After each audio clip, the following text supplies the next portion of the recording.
हरियाणा में इस समय सरपंचों का बहुत बड़ा इशू है, किसानों का बहुत बड़ा इशू है और बेरोजगारी सबसे बड़ा इशू है। सरपंचों का क्या इशू है? सरपंचों को ई टेंडरिंग उनको या तो समझ नहीं आ रही या सरकार उनको समझाना नहीं चाह रही। बहुत बड़ा बवाल हुआ है, बहुत बड़ी भयंकर लाठीचार्ज हुई है जिसकी मैं खुद भर्त्सना करता हूँ। और बेरोजगारी तो सबसे बड़ा इशू है। आज हर घर में बेरोजगार बैठे हैं, सरकार को उनकी तरफ ध्यान देना चाहिए। किसानों की क्या सबसे बड़ी समस्या है? किसानों की एमएसपी की सबसे बड़ी है। कुछ चीज़ों की एमएसपी है, बहुत सी चीज़ों की नहीं है। तो किसान बार बार दिल्ली के अंदर भी उन्होंने बहुत बड़ा आंदोलन किया, सरकार को झुकना पड़ा, मोदी जी को झुकना पड़ा। और पहली बार जो कृषि कानून था ये भी एक समस्या है, क्योंकि गांव में हालत बहुत ख़राब है। गांव का सारा पानी जो है गंदा पानी वो उन तालाबों में जाता है। कुछ एक दो तालाब, जैसे गांव में 4 तालाब हैं, 1-2 तालाब अच्छे हैं, साफ़ सुथरे, उसमें पशु नहाते धोते हैं, पानी पीते हैं। बाकी बहुत से तालाब उनको वो सीवर की तरह का इस्तेमाल कर रहे हैं। तो सरकार को इसकी तरफ ध्यान देना चाहिए, जो सरकार का ध्यान नहीं है बिल्कुल। अभी जो भारतीय जनता पार्टी की सरकार है उसको आप कैसे देखते हो? देखिए, कुछ काम तो ठीक किए हैं, कुछ काम खास तौर पे जो ये पहले में और अब में बड़ा फ़र्क है। मेरिट पे नौकरियां मिल रही हैं, ये मैं महसूस कर रहा हूँ। और किसानों में बड़ा आक्रोश है। मेरा चुनाव क्षेत्र वही है जो भूपेंद्र सिंह हुड्डा का चुनाव क्षेत्र है। मैं गांव-गांव गया हूँ, घर घर गया हूँ। मैंने 2 सभाएं भी बहुत बड़ी की हैं, तीसरी सभा मेरी कल होने जा रही है, ज़बरदस्त होगी। तो मैं लोगों से इंटरेक्ट किया, मैंने एक आदमी से मिला हूँ जिसको कभी कोई पॉलिटिशियन नहीं मिला, मैं उनसे मिला हूँ जाके। तो उनकी समस्या मेन बेरोजगारी है।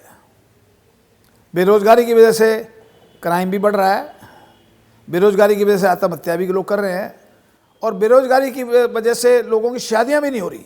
मेन समस्या पानी भी है, सिंचाई का पानी भी है, बेरोजगारी भी है, और किसानों की प्रॉब्लम्स हैं। जो एमएसपी जैसे बार बार डिमांड कर रहे हैं, वो उनको रेट नहीं मिला। नहीं, मुकाबला तो कांग्रेस का और बीजेपी का है, और कोई मुकाबले में नहीं है। और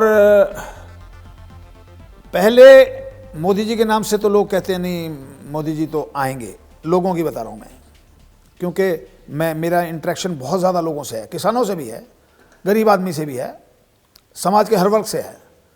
लेकिन कहीं ना कहीं बेरोजगारी की वजह से वो मोदी जी से दूर भी हैं। देखिए, सीटें तो जाएंगी, कितनी जा सकती? 2, 3, 4 जा सकती हैं। विधानसभा में किसका मुकाबला? विधानसभा में इनका बड़ा टफ कंपटीशन है। कांग्रेस बीजेपी, अगर लोकसभा में बीजेपी की सरकार आ जाती है तो उनका अपर हैंड रह सकता है कांग्रेस का ना, अगर बीजेपी ऊपर आ गई तो जी। हाँ, मोदी जी अगर प्राइम मिनिस्टर बन गए तो उनको एडवांटेज है। एडवांटेज है। हाँ, अगर कांग्रेस ने भाई भतीजावाद नहीं किया, अगर कांग्रेस ने सही लोगों को टिकट दिया तो कांग्रेस सरकार बना सकती है। भूपेंद्र सिंह हुड्डा से विरोध मेरा यह है कि वो 10 साल चीफ मिनिस्टर रहा। उसने ये वायदा किया था लोगों से कि जो बेरोजगार लोग बग्घी पे बैठे रहते हैं उनको बग्घी पे नहीं बैठने दूंगा, उनके हाथ में काम दूंगा, उनको रोजगार दूंगा। लेकिन हालत 10 की 10। जब 2014 में सरकार छोड़ी तो भूपेंद्र सिंह हुड्डा 65,000 नौकरियां खाली छोड़ गए। 20,000 नौकरियों को इंटरव्यू हो चुके थे। मैंने कहा कम से कम इसको तो नेट पे डाल दे। कहने लगा जी मुझे तो मेरा एडवाइज़र कोई मना कर गया, प्रोफेसर अब किसकी बात करें। अगर भूपेंद्र सिंह हुड्डा ने सही व्यवहार नहीं किया तो मैं उसके खिलाफ चुनाव लड़ूंगा। क्या भूपेंद्र सिंह हुड्डा बीजेपी के नेताओं से नहीं मिलता? क्या आज तक एक शब्द भूपेंद्र सिंह हुड्डा बोला कभी मोदी जी के खिलाफ? क्या एक शब्द बोला कभी अमित शाह के खिलाफ? जो आदमी, और सबसे बड़ी बात देखो, आज वो 10 साल चीफ मिनिस्टर रह गया, अपने गांव जो उसका सांगी गांव है उसमें पानी नहीं, सिंचाई का पानी नहीं दे पाया, और वो आज किसानों का सबसे बड़ा लीडर है। किसान उसको कहते हैं भाई भूपेंद्र सिंह हुड्डा, भूपेंद्र सिंह हुड्डा। अरे जो आदमी अपने गांव को नहीं खुश कर पाया, अब मैं उसके गांव में, कल मेरी जनसभा है इन्हीं मांगों को लेके, और ज़बरदस्त जनसभा होगी। एमएलए भूपेंद्र सिंह हुड्डा इस इलाके से, मेरी 2 सभाएं किलोई में और भोरगांव, जो सबसे बड़े गांव इलाके के, उनमें ज़बरदस्त जनसभाएं हुई, रिकॉर्ड तोड़। और कल भी मैं कह रहा हूँ, इतनी बड़ी भूपेंद्र सिंह हुड्डा एज ए 10 साल चीफ मिनिस्टर रह के इतनी बड़ी सभा नहीं कर पाए जो मैं कल करूँगा जनसभा। मैंने टिकट किसी से नहीं मांगी, टिकट किसी से नहीं मांगी। अरे जब भूपेंद्र सिंह हुड्डा मोदी को अपने भतीजे की शादी में बुला सकता है, भूपेंद्र सिंह हुड्डा मोदी से अपनी दोस्ती कर सकता है, तो हमें उनसे बात करने में भी टोटा है क्या? क्या मैं एज ए मैन मैं लोगों की समस्याओं को लेकर मैं चीफ मिनिस्टर से नहीं मिल सकता क्या? मेरा सैद्धांतिक मतभेद है। क्या है? वो परिवारवाद को बढ़ावा दे रहे हैं। 1991 में राजीव गांधी ने एक सीट मुझे दी थी, मैं नौकरी करता था बैंक में, मुझे बुला के मेरा इस्तीफा कराया, और इस्तीफा करा के कहा कि चौधरी देवीलाल ने सीट खाली की है रोहतक में 89 में, ये बाई इलेक्शन आप मुझे लड़ना है।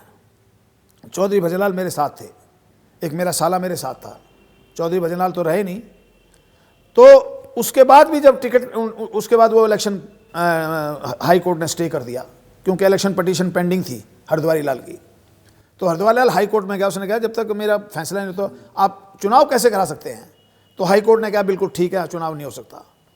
91 में चुनाव हुआ, मैं असेंबली लड़ा। राजीव जी ने मेरे से पूछा तू लोकसभा लड़ेगा? मैं कहा नहीं जी, मैं मन तो मेरा असेंबली में, बाकी आप लोकसभा कहो, मैं लोकसभा लड़ लूँगा। कहने लगा तेरा इस्तीफा तो मैंने कराया था लोकसभा लड़ने के लिए। देखिए किस्मत की बात होती है, अगर मैं लोकसभा लड़ जाता वो, तो आज भूपेंद्र हुड्डा कभी एक्स चीफ मिनिस्टर नहीं होता। ये चीफ मिनिस्टर बना देवीलाल के खिलाफ, देवीलाल के खिलाफ माहौल था। और देखो सबसे बड़ी बात, मैं असेंबली में कलोई से जीता और ये कलोई से आ रहा उस चुनाव में, लेकिन शहर की वोटें, शहर रोहतक शहर से देवीलाल से नाराजगी थी। 47,000 वोट से देवीलाल को हराया शहर में, एक तरफा चला गया। 9 विधानसभा क्षेत्र होते हैं लोकसभा में, 6 में भूपेंद्र सिंह हुड्डा आ रहा, अपने घर में भी आ रहा। ये कभी हाँ, कलोई में मैं जीता, भूपेंद्र सिंह हुड्डा हारा। तो मेरा उसका ये है कि मेरा जब ये फैसला राजीव गांधी के सामने हो चुका था, भाई एक मैं लड़ूंगा एक वो लड़ेगा, ये समझौता क्यों तोड़ा? आज वो परिवारवाद को बढ़ावा दे रहा है, ये मेरी लड़ाई है। एक मीटिंग हुई है, 3-4 नहीं हुई। अब दूसरी मीटिंग करना चाह रहा था, मैंने मना कर दिया। मैं कहा मैं आपसे बात नहीं करूंगा, आप हमेशा झूठ बोलते हैं। मुझसे 4 बार उन्होंने वायदे किए, मेरे घर आके वायदा किया 21 दिसंबर 2019 को, जब विधानसभा के चुनाव खत्म हो चुके थे।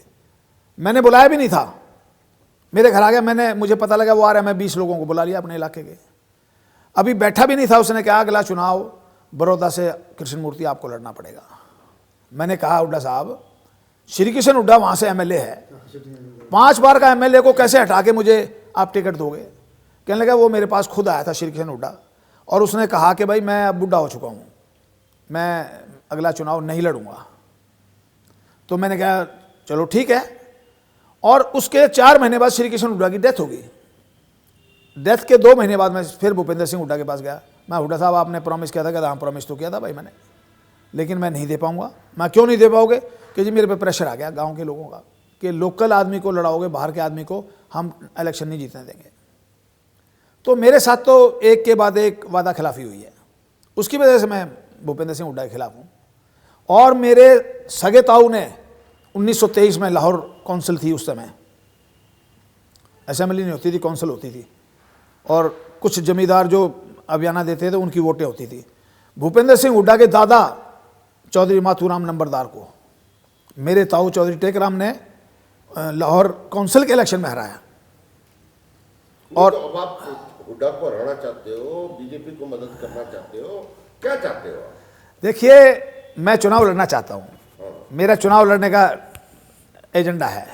कोई दल क्योंकि लोग नहीं, कोई दल नहीं, ऐसे नहीं कि मैं किसी के दल में चला जाऊं। मुझे तो ओम प्रकाश चौटाला के नफे सिंह राठी जो स्टेट का प्रेसिडेंट है मेरे घर 2 घंटे बैठा रहा, ये बात नहीं है। बाकी लोग मेरे से इम्प्रेस हैं, आज भूपेंद्र सिंह हुड्डा को कोई चुनौती दे सकता है तो उसका नाम कृष्ण मूर्ति हुड्डा है। जो उसको उसके गांव के अंदर ललकार सकता है, जो उसके हलके के अंदर ललकार सकता है, उसका नाम कृष्ण मूर्ति हुड्डा है।